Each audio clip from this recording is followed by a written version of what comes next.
So yeah, it was an early start. I didn't really get in a good pump just because it was so damn cold. I just couldn't get a good pump. I did pretty much just did some push-ups and some light curls. And one of the mistakes I made was I didn't get enough sodium in before I went out there. So I was a little bit flat, but I still looked good, but I was a little flat. I wish I was a little bit fuller. Um, when I got on stage, I actually probably about I was first one out, so I was on the end, and my whole goal before I even went on stage, the day before, I was telling my friends in Alberta and them that I just wanted to get a chance to pose next to Cleveland, just get a couple pictures to say, hey, I was next to Cleveland. I got a couple poses in there. So, I mean, that's what I was really wanting. It didn't matter where I placed. I just wanted those pictures. So that ended up coming true.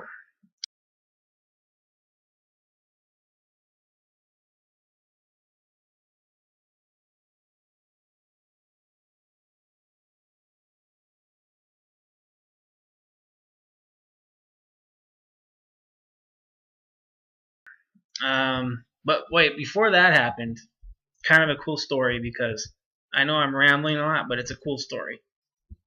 Um, my dad earlier in the week on Wednesday dropped me off at Alberto's house, and it's about an hour drive to Alberto's house from my house. And we were talking, about the Orton Cup and all that stuff. So he ends up dropping me off. He goes back home. So long story short, I get on stage. I'm on the end.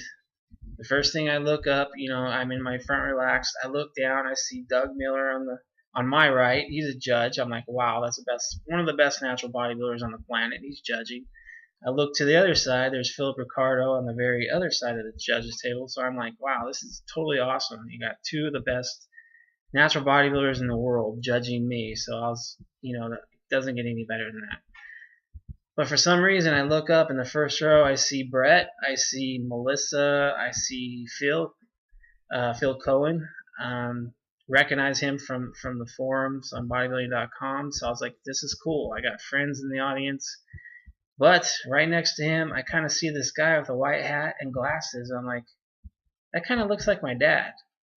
And then all of a sudden I say, yeah, Jeff. I was like, holy crap, that's my dad. My dad totally surprised me, flew out 3,000 miles without me knowing, and showed up at my contest. So right there, I mean, I almost lost it. I mean, I could hardly pose after that. I was just so emotional, but I just thought that was awesome. That made my experience that much more better. I mean, all of a sudden I forgot that Doug and Philip were down there judging. It didn't matter. I was like, that doesn't even matter to me anymore. My dad's there. So that made my Yorton Cup, the experience, so much more bigger, I should say. I mean, placings didn't matter at that point. I was just, for my dad to fly out all that way without telling me, and then coming out, and then I can't forget that my best friend Mike flew out from Oklahoma as well to see me. So I mean, just to have that support and attendance was awesome. So I totally enjoyed my experience. It was a great way to end my season with everybody in attendance there. But long story short, I got moved into the middle right next to Cleveland. I do believe, I don't even remember how many poses I was with them. I was just so excited.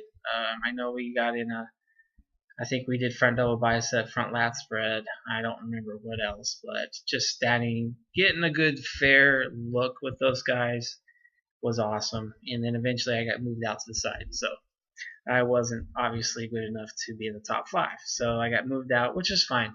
It was a good experience. Because of the low sodium, I did start cramping up on stage.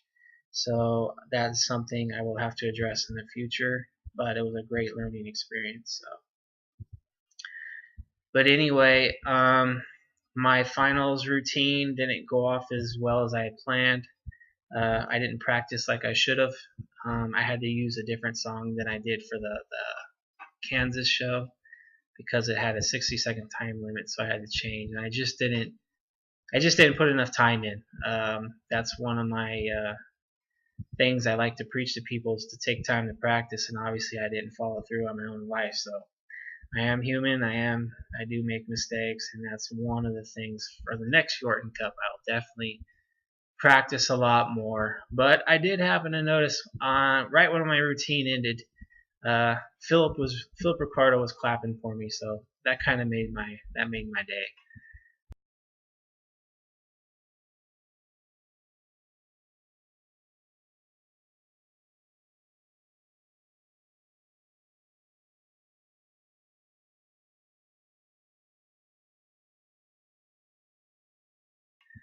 But anyway, when they announced the top five, obviously I didn't get announced. I'll admit it was a little bit disappointing for about 20 seconds. That's about it. I was a little bit disappointed, but after that, I was pretty happy. So I took my dream tan off, and my dad and I and my best friend Mike went out to lunch, so that was pretty awesome. And I came back to the venue, and I had helped out Brett and Paul and Eric with the amateur portion of the show that night. So all in all, it was a great Yorton Cup experience, and definitely look forward to doing it again. And we will see. Next, I don't have any plans right now for next year. It's still only 5 days post show, post season. After 47 weeks on a diet, you kind of burned out. So I don't really want to make any quick decisions or plans what I'm going to be doing in the future. I've pretty much been eating myself sick these last 5 days. Well, the first 2 days I ate a lot. Alberto and I pretty much scarfed down a lot of cake. We found a good Dutch bakery that was over there, about 3 blocks from our hotel. So we went haywire. We had, peanut butter cake. We had cornbread that didn't taste like cornbread. It was more like cake. Yeah, and then we had cookies and whatnot.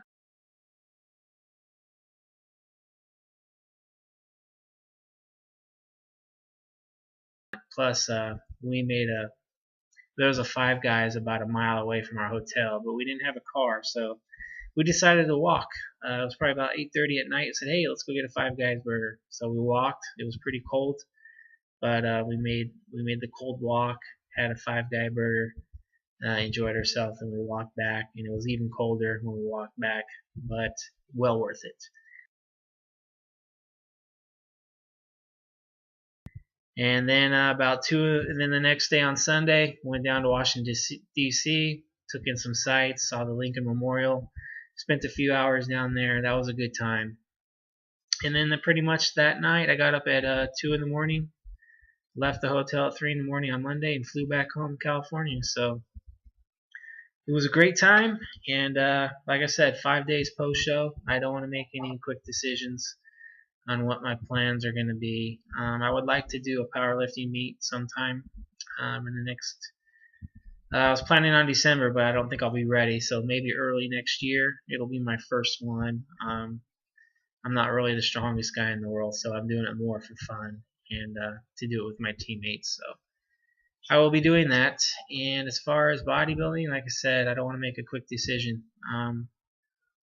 We'll see how I'm feeling in another month or two. I doubt I'm going to want to diet anymore. So if I was to make a decision right now, I would lean towards I won't come back until 2013. So, other than that, it's been a long 47 weeks. I just want to thank everybody that supported me along the way. It was a great year. One I will reflect back in with a lot of pride and a lot of enjoyment. And 20, let's see, I've been in the gym 25 years now, but my first show was in 1993. And after many years and many seasons, I could honestly say this was the best season I've ever enjoyed. Not just because it was successful as far as placings, but just the journey. Learned a lot about myself as far as prep. I learned that's a whole nother story. But yeah, in '09 I competed right around 160 pounds, and then this season I was right around 170 to 173. So that right there is a big learning experience for me. I learned how to actually hold on to a lot of size during prep. I will be either writing an article about that, about my prep and the things I've learned, or I will be doing another vlog like this. I haven't decided which route I want to take, but that will be coming out, in the next couple months. I'll be working on that. And but again, I just want to thank everybody. 47 weeks was a long journey, and I will definitely keep these vlogs rolling in the off season. Maybe not as frequent, maybe more frequent. I don't know. Hard to say. But right now, I'm just going to enjoy the rest of this week, and then next week I'll be back on the grind. I decided right now I'm kind of just getting back into the big three lifts. I'm getting into the squats, the deadlifts, and the bench press. I haven't really been doing free weight squats or deadlifts in about 6 months now, so I really would like to work on those. That's going to be the basis of my workouts. Probably be doing that 3 days a week, and then I'll add in a fluff workout on the weekends, like side flies, curls, that type of thing, and finish out the bodybuilding type stuff. But yeah, I think I'm going to go ahead and end this because it's 19 minutes and 30 seconds in, and it's quite long, so I'll have to break it up into 2 parts. But anyway, thanks again, everybody, for following along, for supporting me, giving me encouragement, and I will see you guys next time. All right, keep training hard, smart, naturally.